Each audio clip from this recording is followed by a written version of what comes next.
Do you know who was responsible for creating the facade used to justify legally and morally the European colonization of the Americas and the transatlantic slave trade? My most recent videos have focused on the formation of race, whiteness, and white supremacy, and any discussion of early racial thought must include the role of the Catholic Church in the 15th century. Let me explain. The Pope claimed the exclusive ability to pronounce, interpret, and execute laws both spiritual and natural, and especially those among the Christian nations of Europe, known as Res Publica Christiana.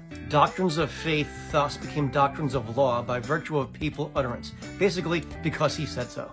And the Pope was the central authority presiding over divisions of land and land disputes, especially over, quote, new lands, and he only recognized Christians as candidates for land ownership. So it's unsurprising that 15th century papal bulls disingenuously declared lands of Africa, then the Americas, to be the dominion of white Christian Europeans, and approved of and offered forgiveness ahead of time for the enslavement of Muslims and then Africans.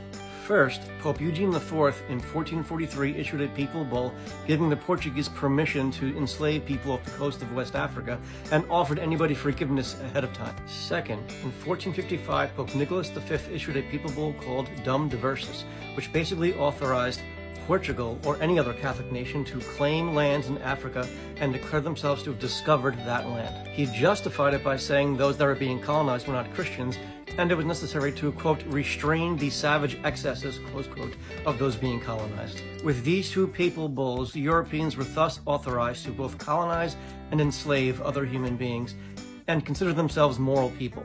Third, in 1493, Pope Alexander VI, a year after Columbus, issued a papal bull known as Inter Cetera.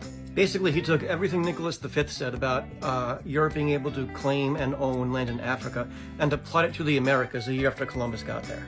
And in 1494, the same monster Pope Alexander VI literally sanctioned Portuguese and Spanish colonization of the Americas by drawing a line on a map and saying Spain can have one side, Portugal can have the other, and was called the Treaty of Tordesillas. These four papal bulls provided the moral, legal, and intellectual justification, rationalization, facade for what became known as the Doctrine of Discovery, justifying the theft of indigenous land and subsequent genocide, justifying the transatlantic slave trade of the 15th to the 19th centuries, and finally justifying the European age of imperialism of the 19th and 20th centuries, and are essentially using early racial thinking to enable the labeling of racial others as occupants of the land without legal title. It could only be, quote, owned by Christians, and this is how they were able to wrap their brains around claiming ownership to land that was already occupied.